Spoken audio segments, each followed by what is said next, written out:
Vamos a estar un momentito más. Comienzo a poner la pantalla.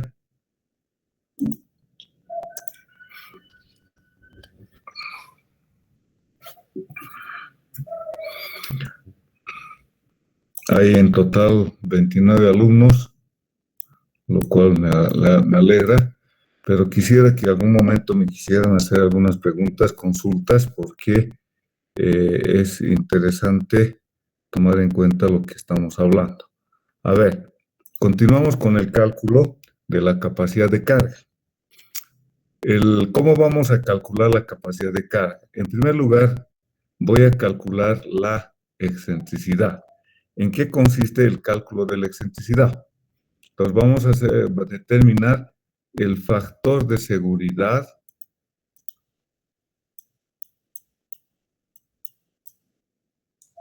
de la capacidad de carga del terreno. Capacidad de carga. ¿Y qué es la razón entre la carga última determinada por la capacidad de carga, estamos hablando en rotura, dividido la presión máxima que me genera las cargas externas debido a la colocación del muro o la construcción del muro? Esto tiene que ser mayor en general a 3. No puede ser menor. Tiene que ser mayor o igual a 3. Ahora bien, primero que calculo. Primero calculamos la excentricidad. La excentricidad, acuérdense, calculábamos a través de la diferencia que existe entre el momento estabilizador, el momento volcador y la resultante, que la voy a dibujar acá, que está actuando como un vector.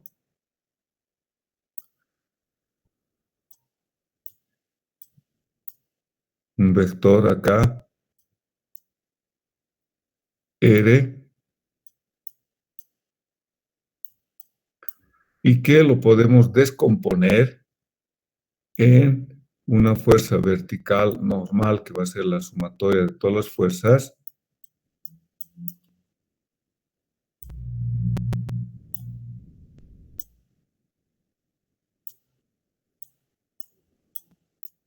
y una fuerza horizontal T.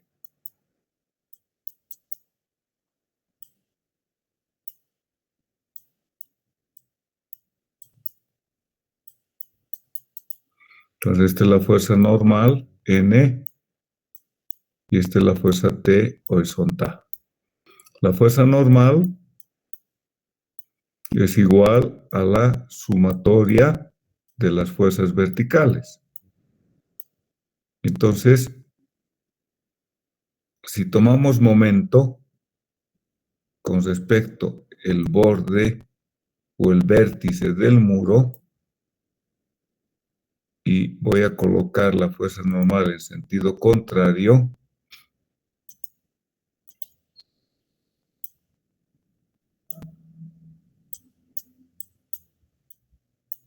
este está a una distancia X.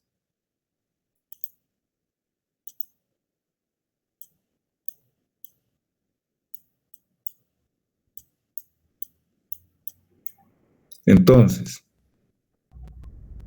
tomando momento con la fuerza normal y solamente el momento estabilizador y el momento volcador, despejo X, X va a ser igual al momento estabilizador menos el momento volcador dividido la sumatoria de las fuerzas verticales. Y el valor de E, la excentricidad, va a ser a la mitad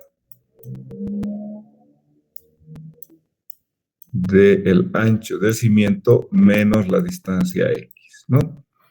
Entonces, si vemos acá, voy a hacer la gráfica solamente de la parte de la base del cimiento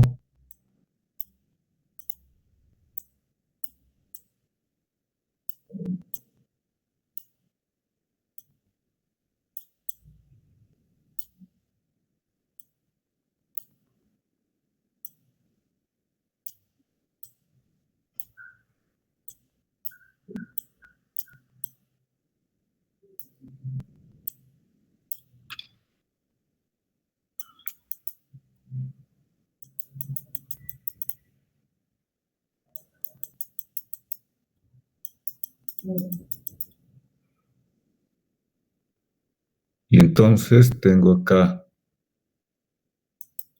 la resultante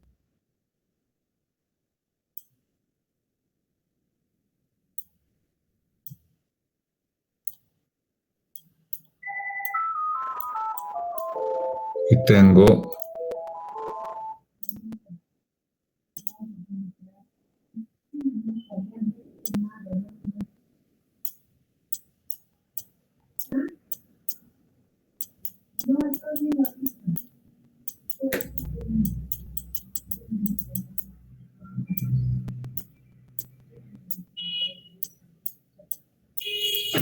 tenemos de esta manera la misma fuerza igual y opuesta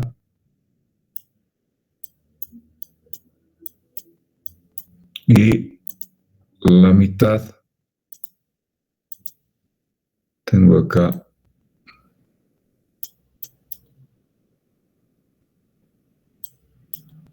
esta sería la mitad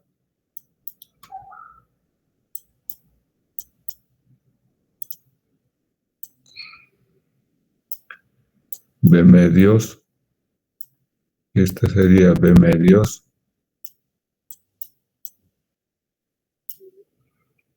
Entonces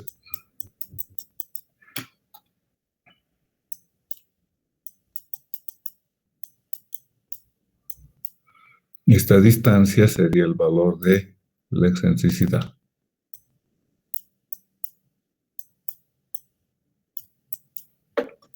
Ahora bien, acá calculamos la excentricidad y vemos si es menor a b sextos. ¿Por qué hemos dicho que tiene que ser menor a b sextos?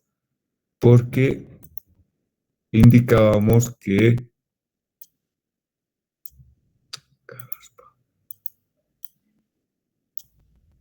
si vemos al cimiento en planta,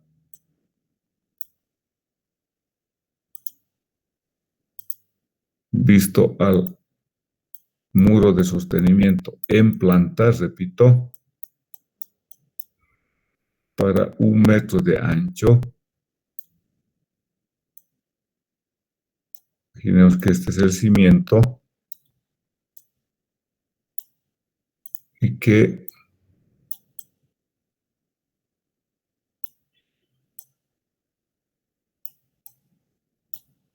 ya tenemos para un ancho de 1 metro. El núcleo central, si dividimos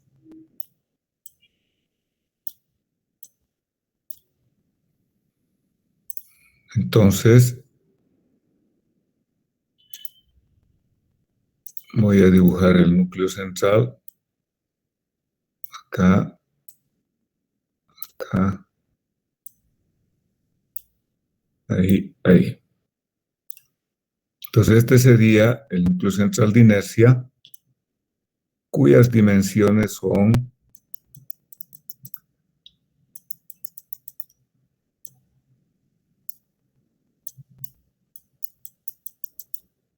esto es B tercios, B tercios, B tercios, B tercios. Entonces la mitad en la cual estamos viendo es este B sextos, que estoy achurando, y vemos dónde cae la resultante. Entonces esta distancia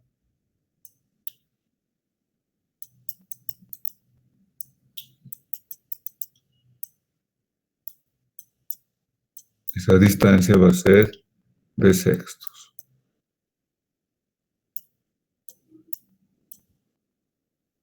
Este ancho es B tercios.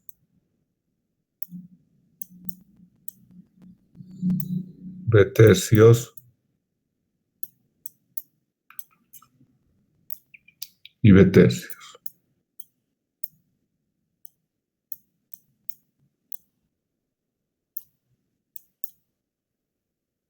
Entonces lo que estamos verificando, si la excentricidad es menor que ese ancho o que dónde está la ubicación de la resultante normal, la sumatoria de las fuerzas verticales, ¿no?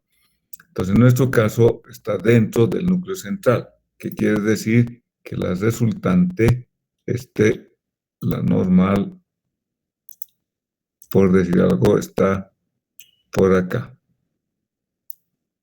Si el ancho vale 0.66, esto vale 0.4, entonces mi diagrama de presiones, al estar acá, esto es esta distancia, de acuerdo al gráfico, tengo que esto es 0.4,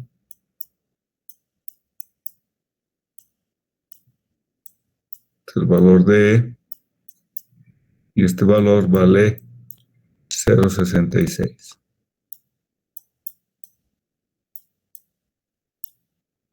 Y E vale 0.4. Quiere decir que la resultante está dentro del núcleo central de inercia y por tanto tenemos solamente compresión. Ahora, las tensiones, acá calculamos con al pie del talón, al pie, la presión en el pie y en el talón, ¿no? Vale decir, Q máximo estará en la puntera y Q mínimo estará en el talón. Entonces, de ahí nace ese diagrama de presiones. Nos está mostrando la reacción.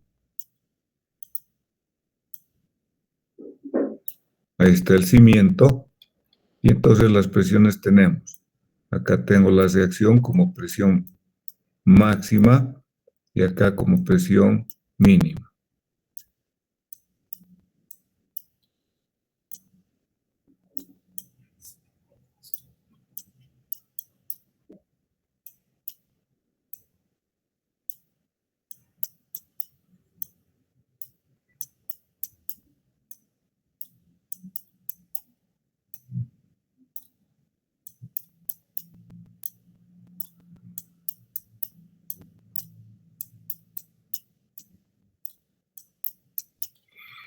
Y entonces, esta presión máxima de 190 que está en la puntera, o el pie si te quiere, la puntera en realidad, es 190.2. En muchos casos, a veces antes se verificaba con la resistencia del terreno, esta presión máxima,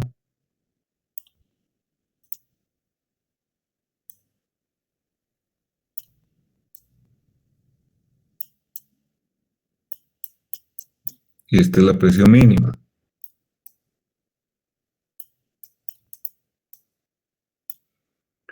Entonces, esta presión, en realidad el diagrama tendría que ser al revés, que está actuando debido a la carga que existe del suelo y del muro sobre el suelo.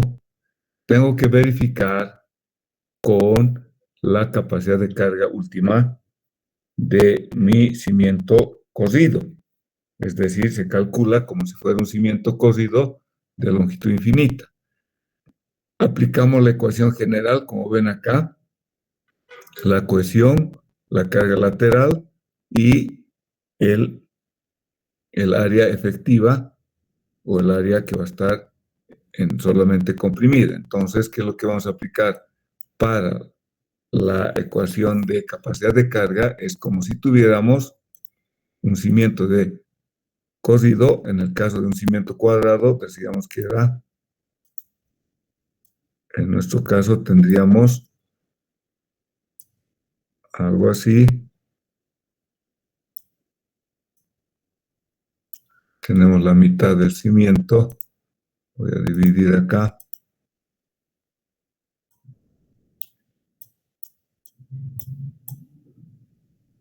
Y nuestra área equivalente, en este caso,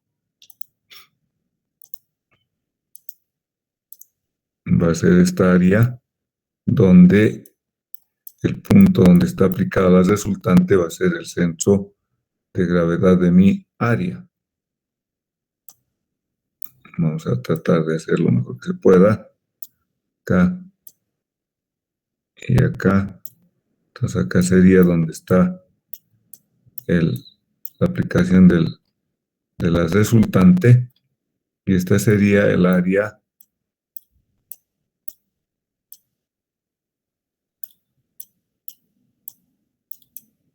donde está aplicada la resultante. Y entonces acá tenemos que este ancho es B'. Y esta es la distancia de 2 veces la excentricidad, ¿cierto? Esto es B'. Y esto es 2 veces E. ¿Cómo hemos calculado capacidad de carga cuando tenemos una determinada excentricidad? Entonces, todo es el área equivalente y por eso que calculamos a continuación.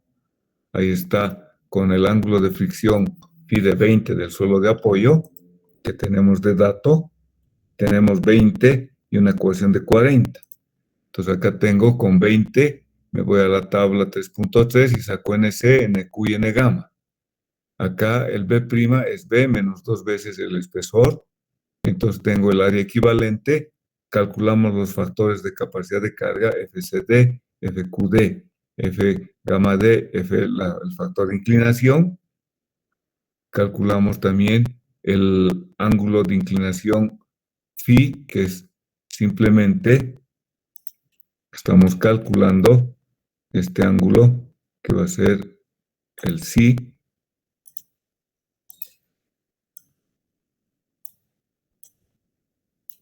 es el ángulo psi, simplemente por P coseno de alfa y la sumatoria de las cargas verticales. Y vemos que acá, fíjense, la carga última me da 567.41 y la máxima presión en la puntera es 190. Me da 2,98. O sea, es menor que 3, por tanto, habría que redimensionar la base del cimiento. Y eso es algo bien importante porque acá estamos cumpliendo y lo que dice, lo que tenemos que indicar de la verificación mayor o igual a 3. 2,98 no es 3. Y entonces se calcula de esta manera la capacidad de carga y se verifica el factor de seguridad por capacidad de carga. Bueno, entonces, ahí está un ejemplo completo del cálculo de la estabilidad de un muro de sostenimiento. ¿Alguna consulta, alguna pregunta? Me la hacen conocer.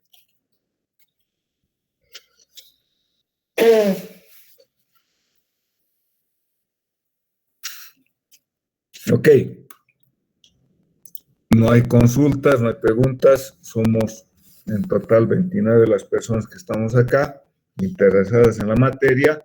Y entonces voy a entrar a ver otro problema más rápidamente con relación a el cálculo de muros de gravedad. Tengo un muro de gravedad en el que voy a comparar la teoría de Rankine con la teoría de Coulomb. Tengo un muro, fíjense, en la base tiene 4,20 de ancho B, en el corona tengo 0,60. Vamos a imaginar que tenemos un tren en la parte tras el muro. El gamma es un gamma saturado de 18 kilómetros metro cúbico. El ángulo de fricción es 30 grados y en la base tengo un gamma saturado de 20 y un ángulo de fricción de 28. El material es algo granular tengo que hay una profundidad de fundación de 1 metro. Ahora, dice calcular considerando muro sin fricción y muro con fricción. Vale decir, delta igual a 20 grados. Entonces, lo primero es la teoría de Rankine y TR, que he llamado, y TC, teoría de Coulomb. Primero calculemos por la teoría de Rankine, es facilito. Tengo el K activo, me va a dar un valor de 1/3, ¿no? Porque tengo 30 grados. Por la teoría de Coulomb, con phi igual a de 20 grados, usando la ecuación que conocemos de la teoría de Coulomb, me da igual 0.3. O sea, el K activo de Rankine me da 0.3333 y el K activo de Coulomb me da 0.3. Bueno, calculamos los empujes. En el primer caso, el empuje de la teoría de Rankine sería un empuje horizontal, solamente.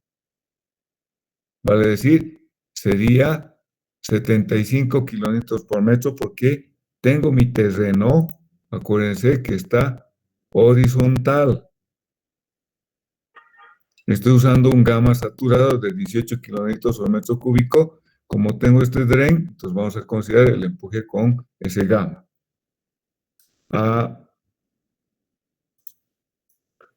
Por la teoría de Coulomb, tengo el empuje activo. Igual voy a calcular con el área de un rectángulo o de un triángulo, perdón, y que acá, al tener, voy a copiar la gráfica que tenemos para que usted entienda más clarito lo que estamos realizando. Bien facilito, un ejemplo sencillo, pero con mucho concepto, para que vean la diferencia entre ambas teorías.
Esto mide 5.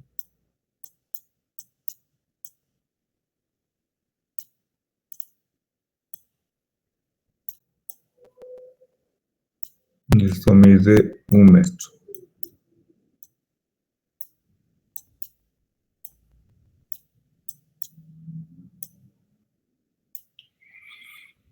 Ok, entonces nuestro diagrama de presiones por ambos casos, o para ambos casos,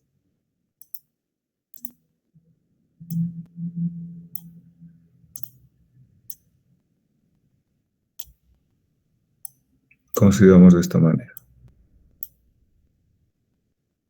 Para el caso del empuje activo de Rankine,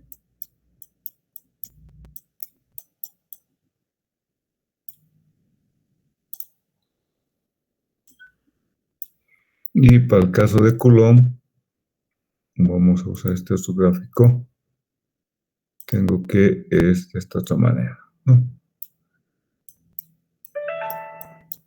El empuje activo de Coulomb.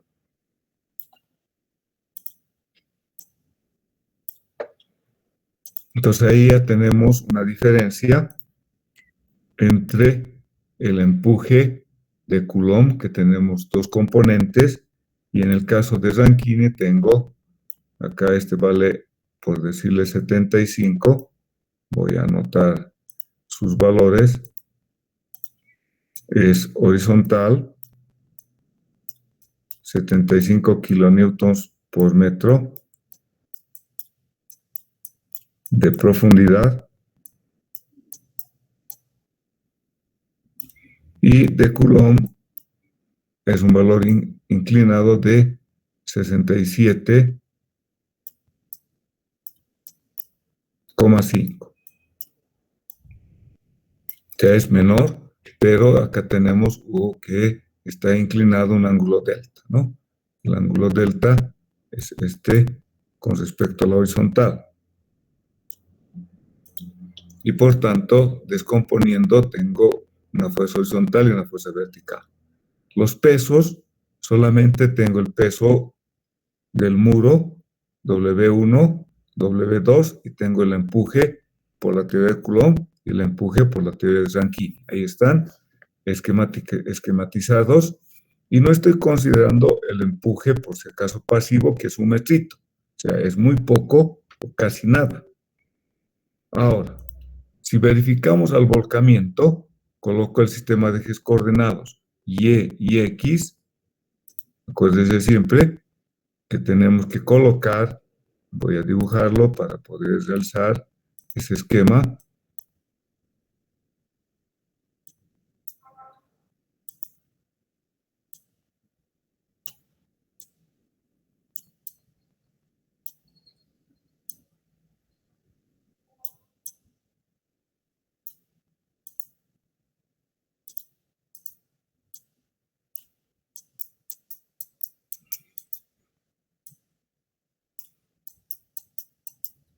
Acá tengo el sistema de coordenados.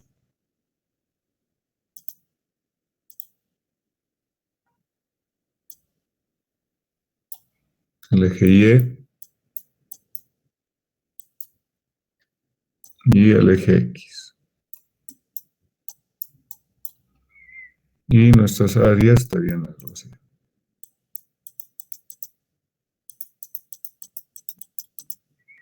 Los pesos tengo acá.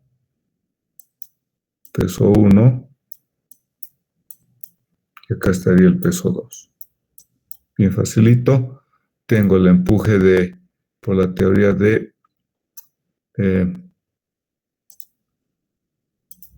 empuje por la teoría de Rankine.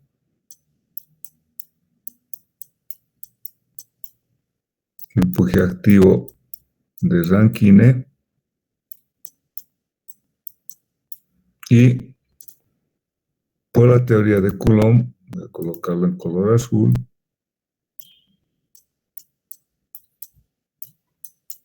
el empuje activo por Coulomb.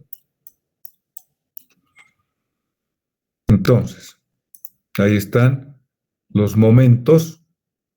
Por la teoría de Rankine sería tomar el momento, el peso 1, el peso 2, y solamente sería este momento, el momento estabilizador por gravedad.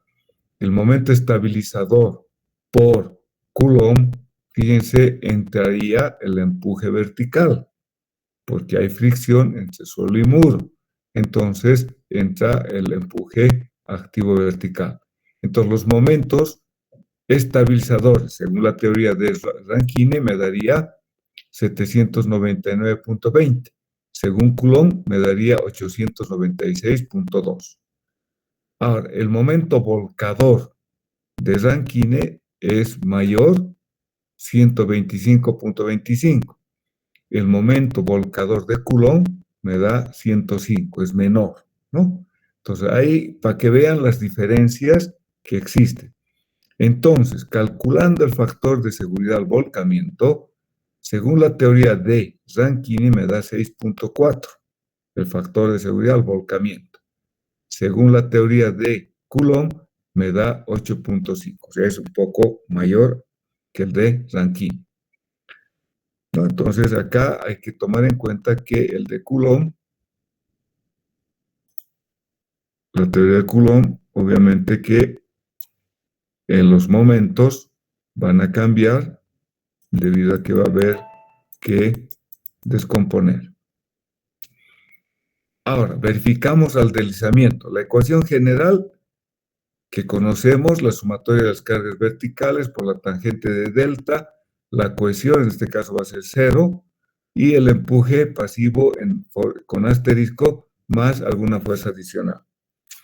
En todo caso acá, en primer lugar, el valor del ángulo de fricción entre suelo y muro va a ser delta 18.667.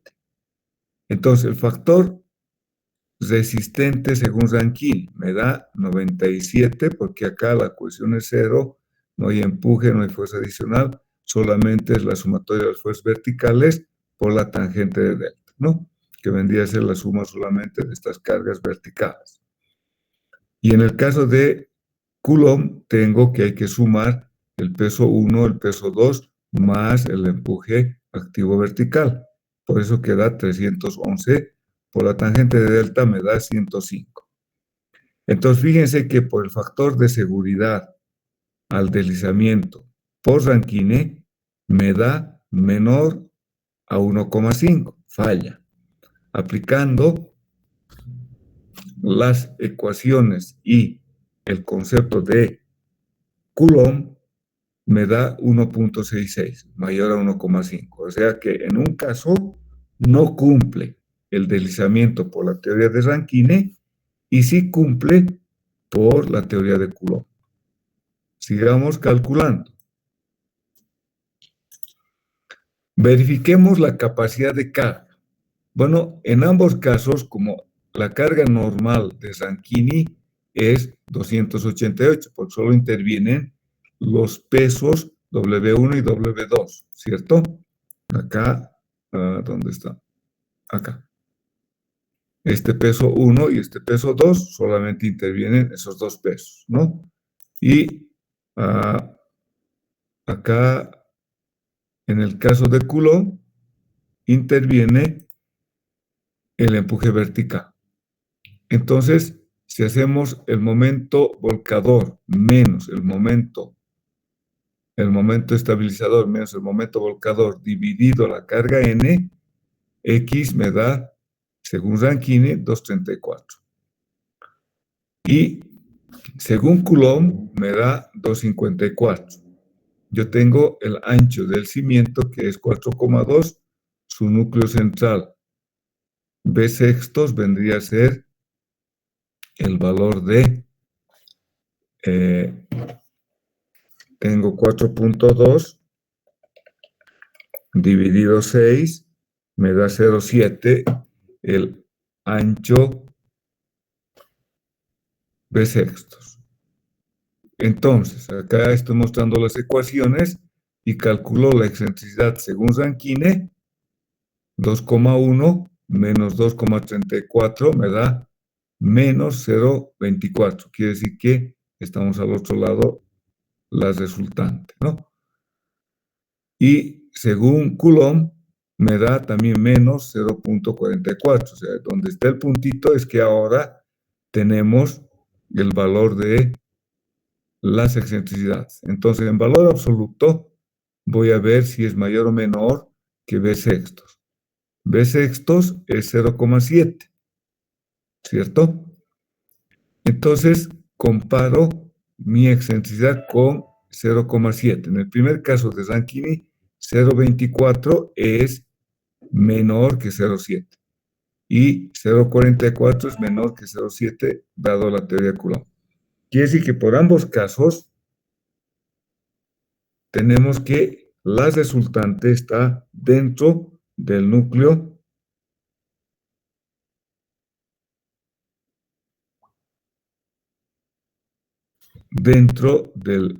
central de inercia. Calculamos la presión máxima y la presión mínima. Entonces, acuérdense, como el núcleo central acá está la resultante del lado derecho, la máxima presión será justamente donde va a estar el talón. Y en la puntera va a ser el menor o la tensión mínima.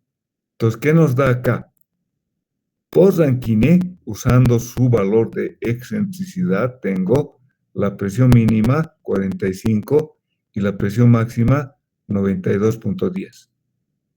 Y por Coulomb, fíjense, la presión mínima 27, pero la presión máxima 120, o sea, mucho mayor que en el caso de Rankine.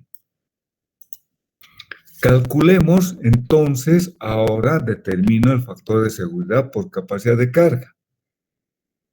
La capacidad de carga del cimiento, acá ya no está ni Rankine ni Coulomb, sino simplemente calculamos la capacidad de carga del suelo de apoyo del cimiento. Tenemos el ángulo de fricción Φ 28, calculamos en la tabla 3.3 de los factores de capacidad NC, NQ y N gamma.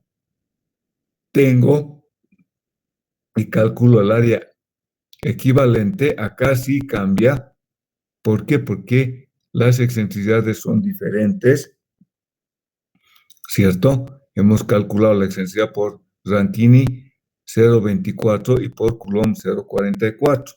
Por tanto, hay dos B' de Rankine y de Coulomb. Entonces, calculamos los factores de corrección, de profundidad, de inclinación por ambos casos. En este caso no va a cambiar estos factores y calculamos la capacidad de carga última por la teoría de Rankine, porque el área efectiva va a modificarse, ¿no? Fíjense acá, el C, NC y el FCD, el FQD, el FCI. Acá en la carga última por Rankine me da un valor de 273.45. La carga última por la teoría de Coulomb, hemos cambiado el B', por eso estamos indicando por cada una de las dos teorías. No es que hemos cambiado las teorías de capacidad de carga, sino que por las excentricidades tenemos un área efectiva diferente. Y entonces me da la carga última 617.35. Entonces, fíjense que el factor de seguridad por capacidad de carga, por la teoría de Rankine, me da 2,969. O sea, es menor a 3, aunque ponga algo aproximado. Y por la teoría de Coulomb, me da 2,63. Vale decir, es directamente menor. Entonces, como se dan cuenta, lo que les quiero demostrar es que aplicando la teoría de Coulomb y aplicando la teoría de Rankine, los valores no tienen por qué ser iguales. Una primera conclusión. Segunda, en el problema que hemos visto que el factor al deslizamiento o verificación al deslizamiento por la teoría de Rankine falla, por la teoría de Coulomb, aplicando la teoría de Coulomb, no falla. Sin embargo, en ambos casos, el factor de seguridad por capacidad de carga, la teoría de Rankine es menor que 3 y la teoría de Coulomb es mucho menor que 3. Entonces también ambos fallan. Entonces, dependiendo de cuál teoría usted emplee, tiene que seguir los pasos y ver sus valores que nos da. O sea, no vale mezclar. Lo que quiero decir también es no vale mezclar las teorías, ¿no? Entonces, con esto les demuestro de que cada una de las teorías se aplican y tienen que aplicar de cabo a rabo directamente. Ok. ¿Alguna pregunta, alguna consulta? Que este es un ejemplo bien práctico para que usted vea la diferencia que existe en calcular cada una de las teorías y hay que aplicar de cabo a rabo. Bueno, entonces voy a mostrarles ahora lo que les tenía que mostrar, que me faltaba mostrarles, eran los muros de retención con elementos prefabricados, que se pueden hacer a alturas hasta 10 metros por lo menos con el sistema de cribas, ¿sí? También otro tipo de muros de sostenimiento que podemos hacer es con muros de tierras reforzada, que puede ser con gaviones y geogrillas, con gaviones también, pero usar material algo plástico, o sea, como las materiales de geotextiles en vez de geotextiles, acá usar elementos de geogrillas. Y también se usa con placas, pero con pletinas. Entonces acá, fíjense cuáles son algunas ventajas. No requieren fundaciones especiales, se apoyan sobre el terreno natural directamente, sin mejoramientos importantes, son económicos y también son flexibles y pueden deformarse. Entonces podemos hacer con el empleo de placas, muros casi verticales. Estos muros casi verticales es empleando lo que se llama el método de muros de tierra mecánicamente estabilizados o el método MCE, ¿no? Entonces, acá, como verán, ¿cómo tenemos que hacer? El cálculo se realiza igual considerando una cuña activa que se va a generar, considerando un material que tiene un ángulo de fricción y que las pletinas tienen que pasar o atravesar ese plano posible de cuña activa que se va a deslizar. Esa es una consideración para poder determinar la longitud de las pletinas. Las distancias entre pletinas en sentido vertical y en sentido horizontal está bajo cierta normativa. Hay normativas para el empleo. ¿Cuál va a ser la longitud mínima que tenemos que traspasar? Bueno, ahí tenemos un valor L sub E de las pletinas para considerar una cierta fricción o una resistencia por corte entre pletina y el suelo. Desde un punto de vista constructivo, fíjense acá, se colocan las placas, detrás de las placas se va a colocar un material clasificado, por eso se dice suelos mecánicamente estabilizados. Estas placas tienen las uniones con las pletinas, que son placas metálicas de una cierta longitud, se lo extiende el material granular. Una vez que se lo ha extendido, fíjense, ahí están las pletinas, se lo compacta. Una vez compactado, ya podemos ver el muro casi terminado en la parte superior, ¿no? Hay un cierto vibrado que hay que tomar en cuenta, que hay un cierto efecto en los muros con estas pletinas, que muchas veces no consideramos, pero hay que tomarlo en cuenta, ¿no? Y ahí está las pletinas unidas a las placas.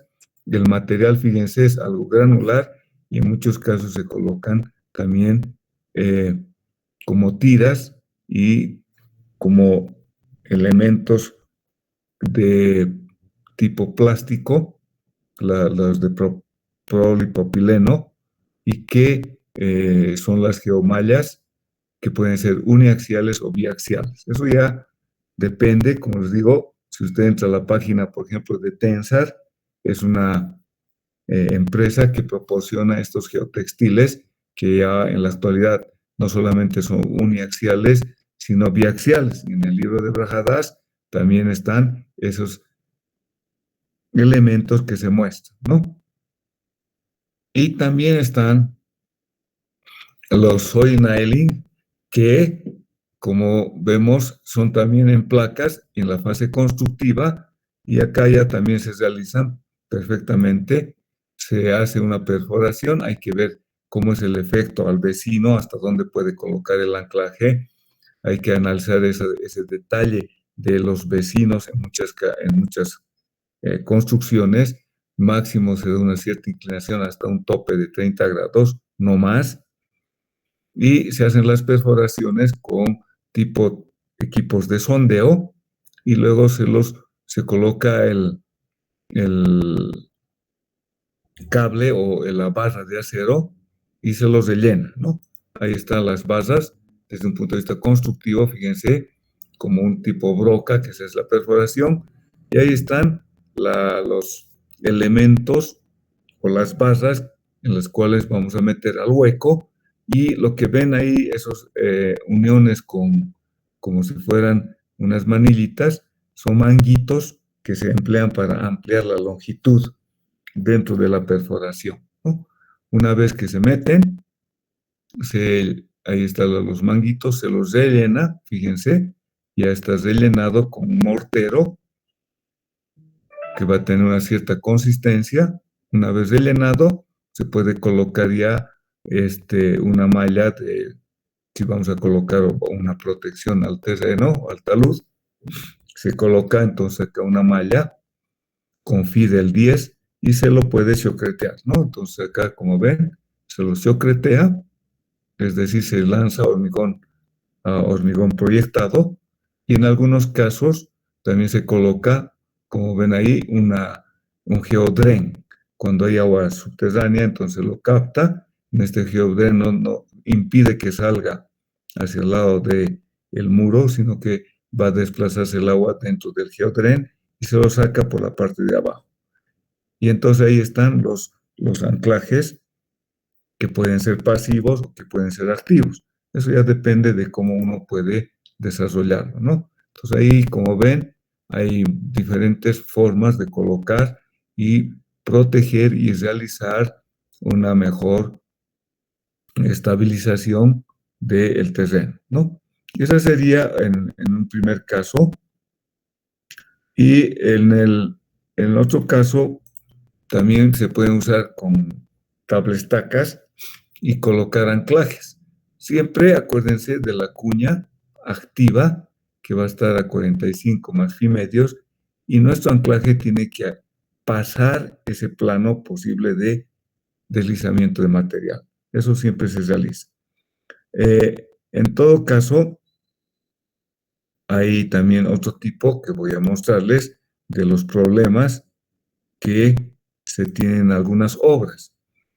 Entonces, lo que les voy a mostrar son también daños que han ocurrido. Este es en la avenida Cantutani, que por razones de que no han considerado el efecto de la presión del agua al muro, lo ha curvado y en la parte de abajo le ha generado una rotación. Y este era muro de hormigón armado.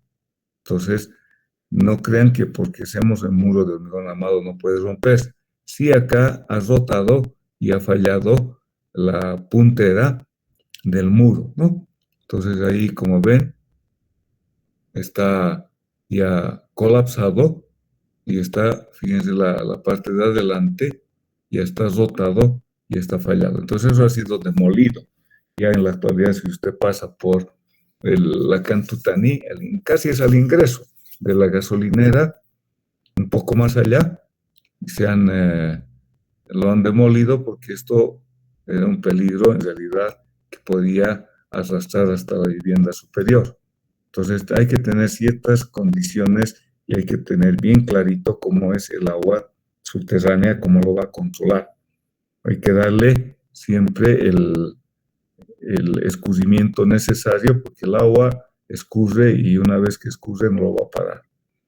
Otro problema es en otro muro de contención que está por la zona de Achumani y más arriba, y que este era un muro casi son casi 6 metros, y era con contrafuertes. El problema es que acá no han hecho un buen estudio del terreno y lamentablemente, si usted se fija, se ha rotado, porque el suelo de apoyo era un material fino y han colocado una gran carga y ha rotado el material, y entonces ha fallado este muro y ha tenido que ser demolido. Un muro con contrafuertes, por si acaso.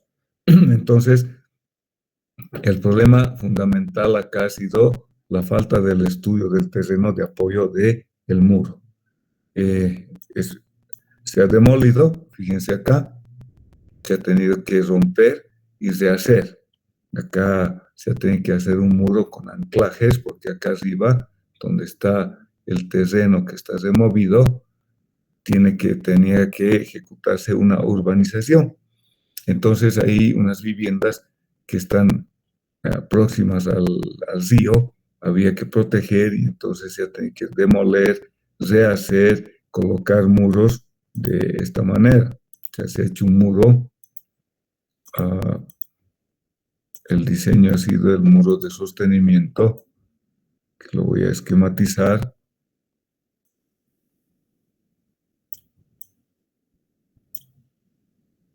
No me equivoco, algo así.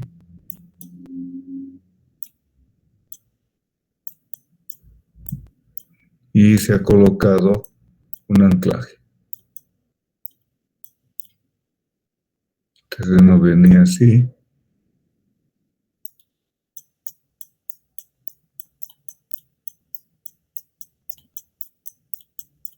Y el anclaje venía por acá.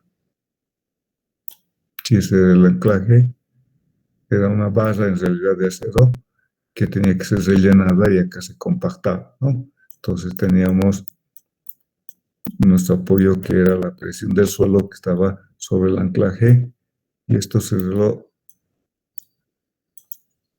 hacía como una especie de bulbo para rellenar con mortero de hormigón, ¿no? Entonces esa ha sido la solución que se ha dado para evitar problemas, ¿no? Ahí está el terreno excavado, ahí están armaduras antiguas que se ven y ya de nuevo se está ejecutando el muro, de nuevo ya con un estudio de terrenos y se ha llegado a realizar hasta la altura que se tenía definida. Hay también los muros, ahí como ven, con contrafuertes, pero el contrafuerte en sentido de la calle o la avenida, ¿no? Esto es por el lado de Coma y estas, por ejemplo, no han tenido complicaciones porque se han valorado bastante bien las acciones sobre este muro. Hay también en otro sector de una edificación en la zona sur, se han construido el muro de contención y se ha hecho contrafuertes. Pero este estaba invadiendo la calle, se ha hecho la contrafuerte y luego se ha llegado a colocar acá iba a ir la vereda, ¿cierto? Entonces lo que se ha hecho es primero hacer el diseño, la construcción, la ejecución del muro con contrafuertes y luego se ha colocado la vereda para continuar con la construcción, ¿no? Entonces hay detalles constructivos que uno puede hacer, pero sin invadir al terreno urbano o de la alcaldía. Y este es en la zona de Copacabana, ¿cierto? O Villa San Antonio, que ahora ustedes ven solamente una avenida, pero en realidad acá ha habido un gran deslizamiento y se ha tenido que construir, como ven, este tipo de un puente con cajones. Aquí la parte baja está con pilotaje y usted va a ver ahora completamente el proceso constructivo y el diseño ha sido interesante. Hay agüita que cruce acá, pero acá ya tenemos como un frontón que se ha hecho en esta parte y acá es un puentecito. Acá las edificaciones debido a ese deslizamiento se les recalzó con pilotaje y entonces quedó ya la estabilización de ese terreno bastante bien, ¿no? Y también acá hay otro en la misma zona, muros de contención con contrafuerte, con, fíjense, los contrafuertes apoyados en tipo pilotes que van hacia el terreno, ¿no? Entonces se puede realizar diferentes tipos de muros de sostenimiento, no es algo raro, no es algo extraño, pero hay que tener precauciones porque hay que ver que no haya problemas como el que se mostró al principio, donde se ha tenido que demoler al muro por razones de que no han considerado bien las acciones. Ok, con esto quedaríamos completo. El día lunes continuamos y por si acaso para el día martes nos veríamos en la facultad para tomar el tercer parcial. Entra solamente el tema de losas de fundación y cálculo de muros de sostenimiento y presiones horizontales. Bueno, quedamos acá, nos veríamos el día lunes. Voy a pasarles una práctica más de cálculo de estabilidad de muros de sostenimiento. El lunes vamos a hablar un poco más y vamos a ver ya el tema de pilotajes para que el martes nos veamos en la facultad para dar el examen donde hemos dado el anterior vez. ¿Listo?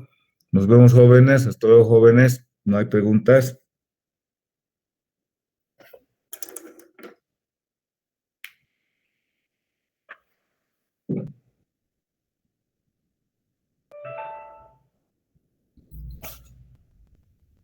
Hasta luego, jóvenes.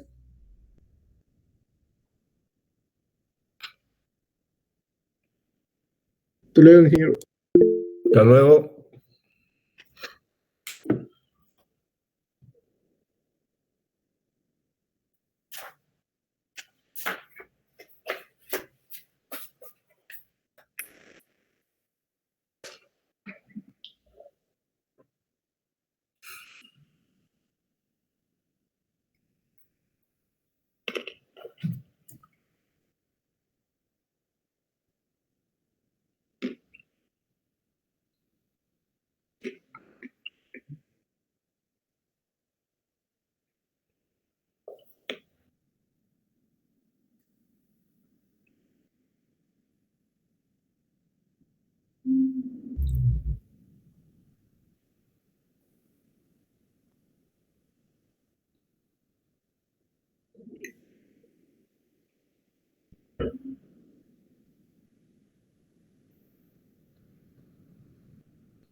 Ok, hasta luego, jóvenes.